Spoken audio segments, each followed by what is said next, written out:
Judith Piombo, bienvenue. Merci. Alors aujourd'hui, vous nous ramenez un sujet, un dossier qui nous renvoie vers l'importation. C'est quand même un chemin assez glissant. Vous nous ramenez exactement quelle précision pour en parler? Cette dépendance à l'importation entraîne une forte concurrence entre les produits locaux et ceux importés. Et donc, comme autre conséquence, même les petits commerçants locaux n'arrivent pas à se retrouver puisqu'ils sont étouffés avec la multitude des produits importés que l'on retrouve en République démocratique. Vous avez dit que la République démocratique du Congo dépense quand même assez d'argent. Combien exactement? Les statistiques sont de quelle année? De 2015, les dernières statistiques font état de 2 milliards de dollars que dépense l'État congolais chaque année et cela pèse beaucoup sur le trésor public. Ça prouve à suffisance qu'il y a un impact négatif sur l'économie nationale. 2 milliards de dollars dépensés chaque année, les statistiques sont de 2015. Nous allons suivre quand même ce reportage qui nous ramène avec plus de précision et nous allons nous retrouver juste après. J'ai deux petites questions. 1. Pourquoi le Mali, l'un des plus grands producteurs de coton au monde, importe encore des vêtements de Chine? 2. Pourquoi le Bénin, pays aux terres fertiles, continue d'importer des milliers de tonnes de riz chaque année au lieu de le produire lui-même? Des questions qui ne trouvent toujours pas des réponses valables au regard du potentiel que détient l'Afrique, particulièrement la RDC, qui se trouve aussi parmi les pays très importateurs, et cela quasiment dans tous les secteurs. Nous consommons plus au niveau national ce que nous ne produisons pas. Chaque fois que nous achetons des biens importés que nous pouvons produire ici, on nous vole nos emplois, on nous vole notre richesse, on nous vole notre développement. Et nous continuerons à importer des choses, mais nous importerons seulement ce que nous ne pouvons pas produire localement. Nous trouvons à la limite de la bêtise d'importer de l'eau, simplement parce qu'elle s'appelle Laurent Perrier ou parce qu'elle s'appelle Saint-Pellegrino ou whatever. Certaines statistiques font état de plus de 80 milliards de dollars dépensés par les pays africains seulement en importation des aliments. Les importations agricoles et alimentaires de l'Afrique en valeur nominale s'élèvent à environ 80 milliards de dollars par an au cours des dernières années. Pour ce qui concerne la RDC, environ 2 milliards de dollars sont investis dans les dépenses d'importation chaque année, principalement une importation de produits vivriers.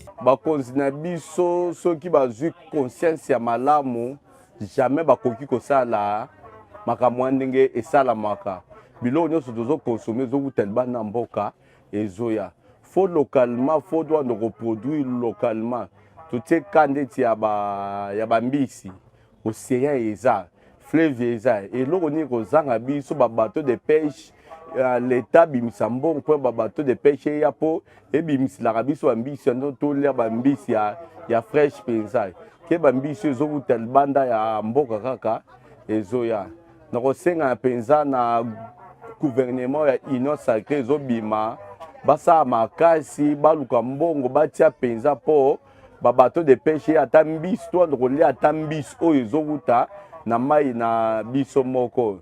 Pour s'en rendre compte, nous avons circulé dans quelques endroits d'activité commerciale. Tout commence par ce marché. Ici, le constat est plutôt proche de la réalité. Même les petits produits viennent de l'extérieur. Matungulu même libanda mboka, aïe, libanda mboka, tomate libanda mboka. Obenga matungulu la lufu.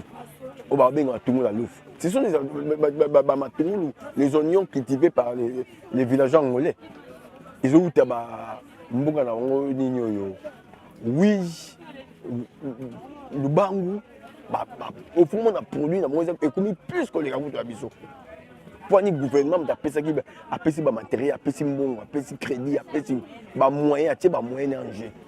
Il y a même production en Angola, à ce qui concerne les oignons. Et comment les cabissos? Au besoin du Congo central, pour Congo central, pas à Goma. Nous disons non pour la Congo central, mais après à Kinshasa.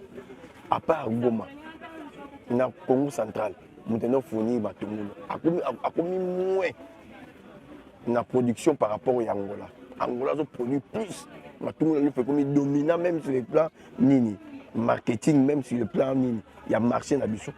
Nous préférons qu'il y ait un pour la nini. Le gouvernement a des moyens, a des finances, a des finances. Nous avons des finances. Mais alors, qu'est-ce qui justifie donc ce déséquilibre? Ce qui est principalement à la base de cette dérive, c'est que la plupart de nos producteurs sont des amateurs. sont des amateurs. Il s'est fait qu'au niveau de la production, les financements ne suivent pas. Bon nombre de producteurs locaux travaillent avec les moyens des bords. Cette réalité est également soulevée par la table de négociation entre le ministère de l'Industrie et les partenaires. Que le pays dispose de ce genre de plan, c'est déjà un pas important vers l'industrialisation du pays. C'est seulement question qu'au niveau de l'exécutif, tout soit mis en ordre, qu'au niveau des entrepreneurs, du patronat, comme des petits producteurs, que chacun à son niveau puisse s'organiser de telle manière que les failles soient comptées au bout de doigts. Au regard de toutes les déclarations enregistrées dans votre reportage, on doit quand même le dire que c'est un constat malheureux. Exact. Donc, nous préférons ou nous conseillerons au gouvernement de pouvoir reconduire cette dépense pour une politique adéquate de développement agricole et cela pourra garantir même une grande partie de production pour une suffisance alimentaire dans le pays. Voilà, encore le mot revient, l'autosuffisance alimentaire. D'ailleurs, l'autosuffisance alimentaire constituera la question de la prochaine rubrique puisque nous avons voulu recevoir un invité pour en parler.